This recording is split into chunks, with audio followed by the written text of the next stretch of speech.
ಸ್ನೇಹಿತರೆ, ಮೀಡಿಯಾ ಮಾಸ್ಟರ್ಸ್ಗೆ ಸ್ವಾಗತ ಸುಸ್ವಾಗತ. ಗೆಳೆಯರೆ, ದಕ್ಷಿಣ ಕೊರಿಯಾದಲ್ಲಿ ರಾಜಕೀಯ ಅಸ್ಥಿರತೆ ನೆಲೆಗೊಂಡಿದೆ. ಹಾಗೆ ಅಲ್ಲಿನ ಸಂಸತ್ತು ಹಲವಾರು ನಾಟಕಗಳಿಗೆ ಕೂಡ ಸಾಕ್ಷಿಯಾಗಿದೆ. 50 ವರ್ಷಗಳ ಹಿಂದೆ ಭಾರತದಲ್ಲಿ ಪ್ರಜಾಪ್ರಭುತ್ವವನ್ನು ಕೊಂದು ತುರ್ತು ಪರಿಸ್ಥಿತಿಯನ್ನು ಹೇರಲಾಗಿತ್ತಲ್ಲ, ಅದನ್ನು ನಮ್ಮಲ್ಲಿ ಸಾಕಷ್ಟು ಜನ ನೋಡಿರಲಿಲ್ಲ. ಬರೀ ಕೇಳಿ ಓದಿ ಮಾತ್ರ ಅದರ ಬಗ್ಗೆ ನಮಗೆ ಗೊತ್ತಿದೆ. ಆದರೆ ಈಗ ಅದೇ ಥರದ ತುರ್ತು ಪರಿಸ್ಥಿತಿಯನ್ನು ದಕ್ಷಿಣ ಕೊರಿಯಾದ ಅಧ್ಯಕ್ಷರು ಅಲ್ಲಿ ಘೋಷಣೆ ಮಾಡಿದ್ದಾರೆ. ಜೊತೆಗೆ ಅಲ್ಲಿ ಮಾರ್ಷಲ್ ಲಾ ಅಂದರೆ ಸೇನಾ ಆಡಳಿತದ ಜಾರಿಗೆ ಆದೇಶವನ್ನು ಕೊಟ್ಟಿದ್ದಾರೆ. ಆದರೆ ಅಷ್ಟೇ ವೇಗವಾಗಿ ರಾಜಕೀಯ ವಿರೋಧ ಹಾಗೂ ಇಡೀ ಸಂಸತ್ತು ಒಗ್ಗಟ್ಟಾಗಿ ಈ ಮಾರ್ಷಲ್ ಲಾ ವಿರುದ್ಧ ನಿಂತ ಕಾರಣದಿಂದಾಗಿ ಬೆಳಗಿನ ಜಾವದ ಹೊತ್ತಿಗೆ ಆ ಆದೇಶವನ್ನು ಹಿಂದಕ್ಕೆ ಕೂಡ ಪಡ್ಕೊಂಡಿದ್ದಾರೆ. ಹಾಗಾದರೆ ದಕ್ಷಿಣ ಕೊರಿಯಾದಲ್ಲಿ ಆಗ್ತಾ ಇರೋದೇನು? ಇದ್ದಕ್ಕಿದ್ದಂತೆ ಅಲ್ಲಿ ಮಾರ್ಷಲ್ ಲಾ ಘೋಷಣೆ ಮಾಡೋದಕ್ಕೆ ಕಾರಣ ಏನು? ದಕ್ಷಿಣ ಕೊರಿಯಾದ ಮೇಲೆ ಉತ್ತರ ಕೊರಿಯಾ ದಾಳಿ ಮಾಡೋ ಭೀತಿ ಇರೋ ಸಂದರ್ಭದಲ್ಲೇ ದಕ್ಷಿಣ ಕೊರಿಯಾದಲ್ಲಿ ಇದೆಂಥ ಬೆಳವಣಿಗೆಗಳಾಗ್ತಾ ಇವೆ ಮತ್ತು ಈ ಬೆಳವಣಿಗೆಗಳಿಂದ ಭಾರತದ ಮೇಲೆ ಉಂಟಾಗುವ ಪರಿಣಾಮಗಳೇನು ಅನ್ನೋದರ ಬಗ್ಗೆ ಕೂಡ ಒಂದಷ್ಟು ಮಾಹಿತಿಯನ್ನು ನಾವಿಲ್ಲಿ ನೋಡೋಣ. ಗೆಳೆಯರೆ, ಅಮೆರಿಕಾದ ಮಿತ್ರ ದಕ್ಷಿಣ ಕೊರಿಯಾ ಈಗ ಅಕ್ಷರಶಃ ನಾಗರಿಕ ಸಂಘರ್ಷಕ್ಕೆ ಬಿದ್ದಿದೆ. ಇಷ್ಟು ದಿನ ಜಗತ್ತಿನ ಅತ್ಯುತ್ತಮ ಪ್ರಜಾಪ್ರಭುತ್ವ ದೇಶ ಅನ್ನಿಸ್ಕೊಂಡಿದ್ದ, ಏಷ್ಯಾದ 4 ಟೈಗರ್ಸ್ ಪೈಕಿ ಒಂದಾಗಿದ್ದ, ಅಮೆರಿಕ ಹಾಗೂ ಪಶ್ಚಿಮದ ಮಿತ್ರ ದೇಶವಾಗಿ ಗುರುತಿಸಿಕೊಂಡಿದ್ದ ದಕ್ಷಿಣ ಕೊರಿಯಾದಲ್ಲಿ ಈಗ ತುರ್ತು ಪರಿಸ್ಥಿತಿ ಘೋಷಣೆಯಾಗಿದೆ. ಅಲ್ಲಿನ ಅಧ್ಯಕ್ಷ ಯೂನ್ ಸುಕ್ ಯೋಲ್ ಕಳೆದ ರಾತ್ರಿ 10:47 ಇದ್ದಕ್ಕಿದ್ದಂತೆ ಟಿವಿಯಲ್ಲಿ ಕಾಣಿಸ್ಕೊಂಡ್ರು. ದಕ್ಷಿಣ ಕೊರಿಯಾದ ಜನರನ್ನು ಉದ್ದೇಶಿಸಿ ಮಾತನಾಡಿದ್ದ ಯೂನ್ ಸುಕ್, ದೇಶದ ರಕ್ಷಣೆಯ ಕಾರಣದಿಂದಾಗಿ ದಕ್ಷಿಣ ಕೊರಿಯಾದಲ್ಲಿ ತುರ್ತು ಪರಿಸ್ಥಿತಿಯನ್ನು ಹೇರ್ತಾ ಇದ್ದೀನಿ. ಇನ್ನೇನಿದ್ರು ನಮ್ಮಲ್ಲಿ ಮಾರ್ಷಲ್ ಲಾ ಇರುತ್ತೆ, ಇಲ್ಲಿ ಸೇನೆನೇ ಇನ್ನು ಮುಂದೆ ಎಲ್ಲವನ್ನ ನಿಯಂತ್ರಿಸುತ್ತೆ ಅಂತ ಹೇಳಿಬಿಟ್ರು. ಅದಾದ ಕೆಲವೇ ನಿಮಿಷಗಳಲ್ಲಿ ದಕ್ಷಿಣ ಕೊರಿಯಾದ ರಾಜಧಾನಿ ಸಿಯೋಲ್ ಅಲ್ಲಿ ಮಿಲಿಟರಿ ಟ್ಯಾಂಕ್ಗಳು ರೋಡಿಗಿಳಿದವು. ರಸ್ತೆಗಳ ತುಂಬ ಸೈನಿಕರು ಕಾಣಿಸ್ಕೊಂಡ್ರು. ಅಲ್ಲಿಗೆ ದಕ್ಷಿಣ ಕೊರಿಯಾದ ಕಥೆ ಇನ್ನೇನು ಮುಗದೆ ಹೋಯ್ತು. ಅಲ್ಲೊಬ್ಬ ಸರ್ವಾಧಿಕಾರಿ ಹುಟ್ಟುಕೊಂಡು ಬಿಟ್ಟ ಅಂತ ಅಂದುಕೊಳ್ಳೋ ಹೊತ್ತಿಗೆ ಅಲ್ಲೊಂದು ಸಿನಿಮೀಯ ಘಟನೆ ನಡೆದು ಹೋಯಿತು. ಅಧ್ಯಕ್ಷರು ಜಾರಿಗೆ ತಂದಿದ್ದ ತುರ್ತು ಪರಿಸ್ಥಿತಿಯ ವಿರುದ್ಧ ಸಂಸತ್ತಲ್ಲಿ ನಿರ್ಣಯವನ್ನು ಕೈಗೊಳ್ಳಲಾಯಿತು. ಅದಕ್ಕೊಂದು ವೋಟಿಂಗ್ನ ಅಗತ್ಯ ಆಯಿತು. ಆಡಳಿತ ಪಕ್ಷ ಹಾಗೂ ಪ್ರತಿಪಕ್ಷದ ಸದಸ್ಯರು ಅಧ್ಯಕ್ಷರ ವಿರುದ್ಧ ಕೆಂಡಾಮಂಡಲಾದರು. ಅಲ್ಲಿ ಯಾವಾಗ ಸಂಸದರು ಪಕ್ಷಾತೀತವಾಗಿ ತಮ್ಮ ವಿರುದ್ಧ ನಿಂತ್ಕೋತಿದ್ದಾರೆ ಅನ್ನೋದು ಗೊತ್ತಾಯ್ತು, ಯೂನ್ ಸುಕ್ ತಕ್ಷಣ ಸಂಸತ್ ಭವನವನ್ನು ವಶಕ್ಕೆ ಪಡ್ಕೊಳ್ಳೋದಕ್ಕೆ ಸೇನೆಗೆ ಆದೇಶವನ್ನು ಕೊಟ್ಟರು. ಯಾವುದೇ ಸಂಸದ ಕೂಡ ಪಾರ್ಲಿಮೆಂಟ್ನ ಒಳಗೆ ಹೋಗದಂತೆ ಸೇನೆ ಅಲ್ಲಿ ದಿಗ್ಬಂಧನವನ್ನು ಹಾಕ್ಕೊಂಡು ನಿಂತ್ಕೊಳ್ತು. ಆದರೆ ಸಂಸದರು ತಮ್ಮ ದೇಶವನ್ನು ತುರ್ತು ಪರಿಸ್ಥಿತಿಯಿಂದ ಉಳಿಸೋದಕ್ಕೆ ಪ್ರಾಣತ್ಯಾಗಕ್ಕೆ ಕೂಡ ಅಲ್ಲಿ ಸಿದ್ಧ ಆಗಿಬಿಟ್ಟಿದ್ರು. ಅಲ್ಲಿಗೆ ಬಂದ ನಾಯಕರು, ಅವರ ಹಿಂಬಾಲಕರು ಸೇನೆಯ ವಿರುದ್ಧ ಹೋರಾಟಕ್ಕೆ ನಿಂತರು. ಪಾರ್ಲಿಮೆಂಟ್ ಭವನದ ಸಮೀಪ ಬಂದ ಸಂಸದರು ಅಲ್ಲಿನ ಕಿಟಕಿಗಳನ್ನು ಒಡೆದು ಬಾಗಿಲುಗಳನ್ನು ಮುರಿದು ಅಂತೂ ಸಂಸತ್ ಭವನದ ಒಳಗೆ ಪ್ರವೇಶ ಪಡ್ಕೊಂಡ್ರು. ಇನ್ನು ಯಾವುದೇ ದೇಶದ ಸೇನೆ ಕೂಡ ತಮ್ಮದೇ ನಾಗರಿಕರನ್ನ ಕೊಲ್ಲೋದಿಕ್ಕೆ ಇಷ್ಟಪಡುವುದಿಲ್ಲ. ಇನ್ನು ಇಲ್ಲಿ ಕೂಡ ದಕ್ಷಿಣ ಕೊರಿಯಾದ ಸೇನೆ ತನ್ನ ನಾಗರಿಕರ ವಿರುದ್ಧ, ತನ್ನದೇ ದೇಶದ ನಾಯಕರು ಮತ್ತು ಅವರ ಹಿಂಬಾಲಕರ ವಿರುದ್ಧ ದೊಡ್ಡ ಮಟ್ಟದ ಬಲ ಪ್ರಯೋಗಕ್ಕೇನು ಮುಂದಾಗಲಿಲ್ಲ. ಹೀಗಾಗಿ ಅಲ್ಲಿ ಯಾವ ಸಾವು ನೋವುಗಳು ಸಂಭವಿಸಲಿಲ್ಲ. ಅಷ್ಟೊತ್ತಿಗೆ ಸಂಸದರು ಪಾರ್ಲಿಮೆಂಟ್ ಭವನವನ್ನು ಪ್ರವೇಶಿಸಿದ್ರು. ಅಧ್ಯಕ್ಷರು ಘೋಷಿಸಿದ್ದ ತುರ್ತು ಪರಿಸ್ಥಿತಿಯ ವಿರುದ್ಧ ಅಲ್ಲೊಂದು ಮತ ಚಲಾವಣೆ ಆಯಿತು. ಅದರ ಜೊತೆಗೆ ದಕ್ಷಿಣ ಕೊರಿಯಾದ ಅಧ್ಯಕ್ಷರನ್ನ ಈ ಕೂಡಲೇ ಅಧ್ಯಕ್ಷ ಸ್ಥಾನದಿಂದ ಕೆಳಗಿಳಿಸಬೇಕು ಮತ್ತು ಅವರ ವಿರುದ್ಧ ದೋಷಾರೋಪಣೆಯನ್ನ ಹೊರಿಸಬೇಕು ಅನ್ನೋ ನಿರ್ಣಯವನ್ನು ಕೂಡ ಅಲ್ಲಿ ಮಂಡಿಸಲಾಯಿತು ಮತ್ತು ಆ ವಿಷಯವಾಗಿ ಕೂಡ ಮತ ಚಲಾವಣೆ ನಡೆದೇ ಹೋಯಿತು. ಇಷ್ಟಾಗೋ ಹೊತ್ತಿಗೆ ಆಗಲೇ ಸಮಯ ಬುಧವಾರ ಬೆಳಗಿನ ಜಾವ 4:30 ಆಗಿತ್ತು. ಯಾವಾಗ ಸೇನೆಗೂ ಬಗ್ಗದೆ ಸಂಸದರು ಪಾರ್ಲಿಮೆಂಟ್ ಒಳಗೆ ಬಂದು ಅಲ್ಲಿ ವೋಟ್ ಮಾಡಿದ್ರೋ, ಯೂನ್ ಸುಕ್ಗೆ ಪರಿಸ್ಥಿತಿ ಏನು ಅನ್ನೋದು ಅರ್ಥವಾಗಿತ್ತು. ಆತ ಮತ್ತೆ 4:30 ಟಿವಿ ಮುಂದೆ ಬಂದರು. ನಾನು ಕಳೆದ ರಾತ್ರಿ ಹೇರಿದ್ದ ಮಾರ್ಷಲ್ ಲಾನ ಹಿಂದಕ್ಕೆ ಪಡಿಬೇಕು ಅನ್ನೋ ನಿರ್ಧಾರವನ್ನು ಸಂಸತ್ತು ಕೈಗೊಂಡಿದೆ. ಹೀಗಾಗಿ ಈ ಕ್ಷಣದಿಂದಲೇ ಮಾರ್ಷಲ್ ಲಾನ ಹಿಂದಕ್ಕೆ ಪಡೆಯಲಾಗ್ತಾ ಇದೆ ಅಂತ ಆತ ಘೋಷಣೆ ಮಾಡಿದರು. ಇದು ಅಲ್ಲಿನ ಪ್ರಜಾಪ್ರಭುತ್ವಕ್ಕೆ ಸಿಕ್ಕ ದೊಡ್ಡ ಗೆಲುವಾಗಿತ್ತು. ಇಷ್ಟಾದರೂ ಕೂಡ ಈ ಕ್ಷಣಕ್ಕೂ ದಕ್ಷಿಣ ಕೊರಿಯಾದ ರಾಜಧಾನಿ ನಗರ ಸಿಯೋಲಲ್ಲಿ ಸೇನೆ ಇದೆ. ಅಲ್ಲಿ ಟ್ಯಾಂಕ್ಗಳನ್ನು ಹಾಗೆ ಇಟ್ಟುಕೊಂಡಿದ್ದಾರೆ ಅನ್ನೋ ಮಾಹಿತಿಗಳು ಬರ್ತಾ ಇವೆ. ಇನ್ನು ಅಮೆರಿಕ, ಚೈನಾ ಸೇರಿದ ಹಾಗೆ ನಾನಾ ದೇಶಗಳು ದಕ್ಷಿಣ ಕೊರಿಯಾದಲ್ಲಿನ ತಮ್ಮ ನಾಗರಿಕರಿಗೆ ಎಚ್ಚರಿಕೆಯಿಂದ ಇರೋದಕ್ಕೆ ಹಾಗೂ ಅನಗತ್ಯವಾಗಿ ಹೊರಗೆ ಬರಬೇಡಿ, ಅನಗತ್ಯ ಪ್ರವಾಸಗಳನ್ನು ಕೈಗೊಳ್ಳಬೇಡಿ ಅನ್ನೋ ಸಲಹೆಗಳನ್ನು ಕೊಡ್ತಾ ಇವೆ. ಅಂದರೆ ದಕ್ಷಿಣ ಕೊರಿಯಾ ಯಾವಾಗ ಬೇಕಾದರೂ ಮತ್ತೆ ಉದ್ವಿಗ್ನಗೊಳ್ಳುವ ಪರಿಸ್ಥಿತಿಯಲ್ಲಿ ಕಂಡು ಬರ್ತಾ ಇದೆ.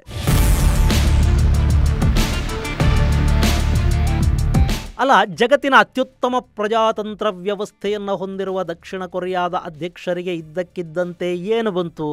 ಅವರಲ್ಲಿ ತುರ್ತು ಪರಿಸ್ಥಿತಿಯನ್ನು ಹೇರಿ ಸರ್ವಾಧಿಕಾರಿಯಾಗಿ ಹೊರಟಿದ್ದಾದರೂ ಯಾಕೆ?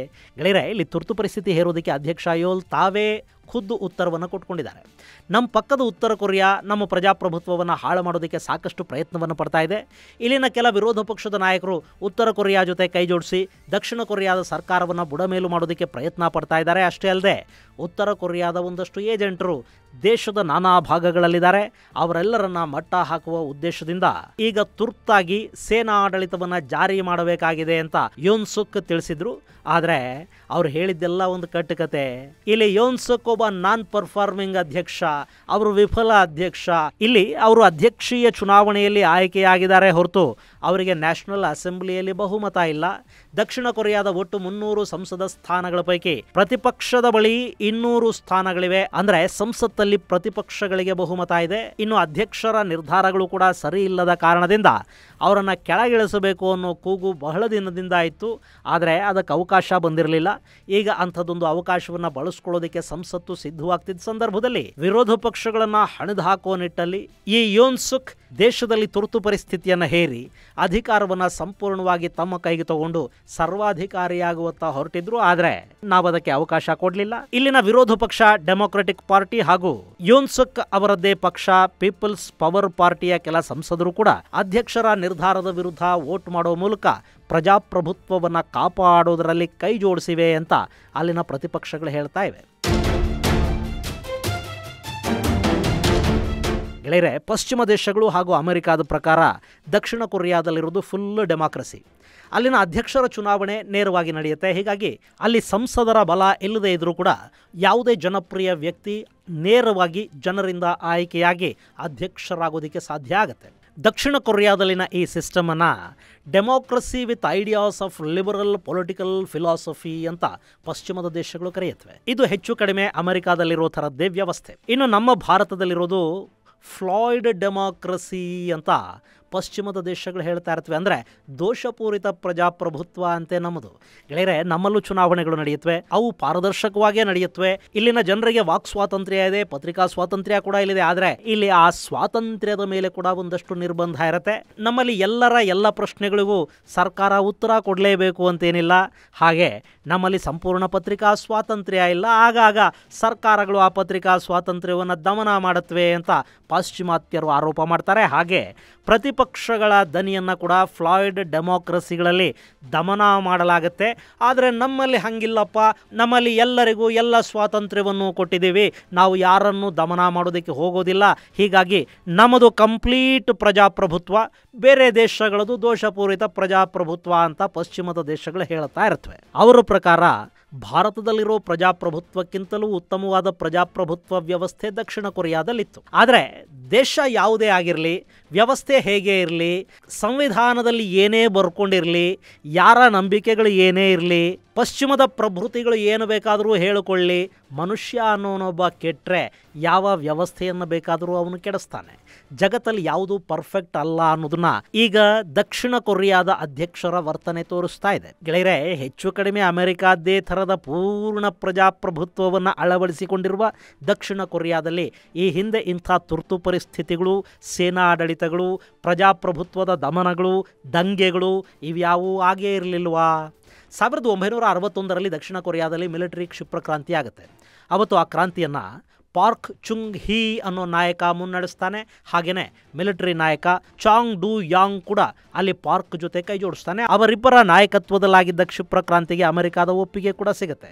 ಹೇಗೆ ಪಾಕಿಸ್ತಾನದಲ್ಲಿ ಚುನಾಯಿತ ಸರ್ಕಾರವನ್ನು ಕೆಡವಿ ಅಯೂಬ್ ಖಾನ್ ಅನ್ನೋ ಸೇನಾಧಿಕಾರಿಯನ್ನು ತಗೊಂಡು ಹೋಗಿ ದೇಶದ ಅಧ್ಯಕ್ಷನನ್ನಾಗಿ ಮಾಡಲಾಗಿತ್ತೋ, ಅದೇ ಥರ ಇಲ್ಲಿ ಕೂಡ ಮಿಲಿಟರಿ ಆಡಳಿತಕ್ಕೆ ಅಮೆರಿಕದ ಸಪೋರ್ಟ್ ಇತ್ತು. ಇದಾದ ನಂತರ 1980ರವರೆಗೂ ಸಾಲು ಕ್ಷಿಪ್ರ ಕ್ರಾಂತಿಗಳೇ ಅಲ್ಲಿ ನಡೀತಾ ಹೋದ್ವು. ಅದೇ ರೀತಿ 1979ರಲ್ಲೊಮ್ಮೆ ಹಾಗೂ 1980ರಲ್ಲೊಮ್ಮೆ ಅಲ್ಲಿ ಕ್ಷಿಪ್ರ ಕ್ರಾಂತಿಗಳಾದವು. ಆದರೆ 80ರ ನಂತರ ದಕ್ಷಿಣ ಕೊರಿಯಾದಲ್ಲಿ ಇಂಥ ಘಟನೆಗಳಾಗಿರಲಿಲ್ಲ.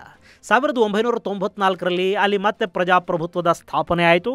ಅದಾದ ನಂತರ ಇತ್ತೀಚೆಗೆ ಅಂದರೆ 2013ರಲ್ಲಿ ಪಾರ್ಕ್ ಗ್ಯುನ್ ಹುಯ್ ಅನ್ನೋ ಅಧ್ಯಕ್ಷೆ ದಕ್ಷಿಣ ಕೊರಿಯಾದ ನಾಯಕತ್ವವನ್ನು ತನ್ನ ಕೈಗೆ ತಗೋತಾಳೆ. ಈಕೆ ಮೊದಲು ಕ್ಷಿಪ್ರ ಕ್ರಾಂತಿ ಮಾಡಿದ ಪಾರ್ಕ್ ಚುಂಗ್ ಹೀ ಇರಲಿಲ್ವೇ, ಆತನ ಮಗಳು.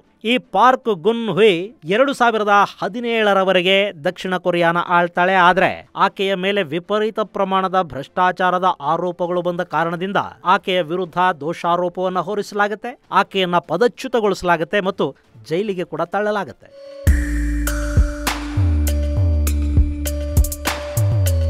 ಇದಾದ ನಂತರ ಈಗ ಮತ್ತೆ ದಕ್ಷಿಣ ಕೊರಿಯಾದಲ್ಲಿ ಯೂನ್ ಸುಕ್ ಸರ್ವಾಧಿಕಾರಿಯಾಗೋ ಪ್ರಯತ್ನವನ್ನು ಮಾಡಿದರು. ಅಲ್ಲೊಂದು ಕ್ಷಿಪ್ರ ಕ್ರಾಂತಿ ನಡೆಸಿ ಅಧಿಕಾರವನ್ನು ಸಂಪೂರ್ಣವಾಗಿ ಕೈಗೆತ್ತಿಕೊಳ್ಳುವ ಆತನ ಪ್ರಯತ್ನಕ್ಕೆ ಈಗ ಸಂಸದರು ತಡೆಯೊಡ್ಡಿದ್ದಾರೆ.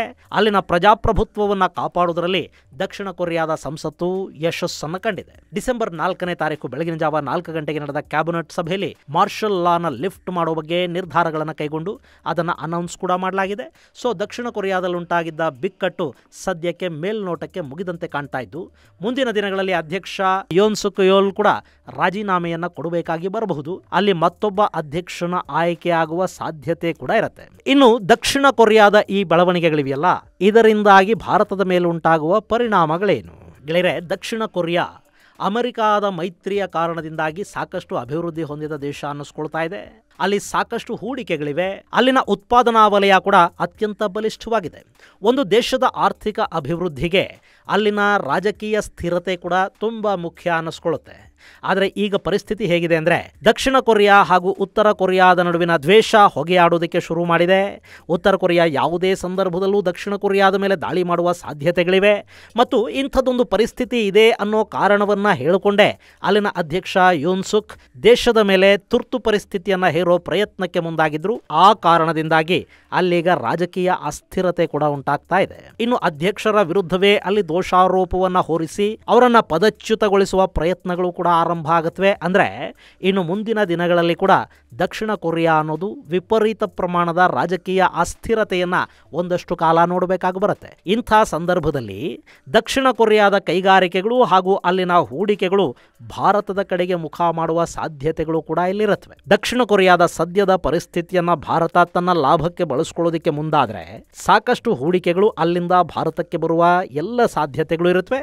ಈಗಾಗಲೇ ದಕ್ಷಿಣ ಕೊರಿಯಾದಲ್ಲಿರುವ ಸಾಕಷ್ಟು ತಯಾರಿಕಾ ಘಟಕಗಳು ಭಾರತದಲ್ಲಿ ಕೂಡ ತಮ್ಮ ಘಟಕಗಳನ್ನು ಹೊಂದಿವೆ. ಅವರು ಅಲ್ಲಿನ ತಯಾರಿಯನ್ನ ಇಲ್ಲಿಗೆ ಶಿಫ್ಟ್ ಮಾಡುವ ಸಾಧ್ಯತೆಗಳು ಕೂಡ ಇರುತ್ತವೆ. ಹಾಗೇನಾದರೂ ಆದರೆ ಅದರಿಂದ ಭಾರತಕ್ಕೊಂದಷ್ಟು ಆರ್ಥಿಕ ಲಾಭ ಉಂಟಾಗುವ ನಿರೀಕ್ಷೆಗಳಿವೆ. ಇದು ಗೆಳೆಯರೆ ದಕ್ಷಿಣ ಕೊರಿಯಾದ ಸದ್ಯದ ಪರಿಸ್ಥಿತಿ ಮತ್ತು ಅದರಿಂದ ಭಾರತದ ಮೇಲೆ ಉಂಟಾಗಬಹುದಾದ ಪರಿಣಾಮಗಳ ಕುರಿತಾದ ಒಂದಷ್ಟು ಮಾಹಿತಿ.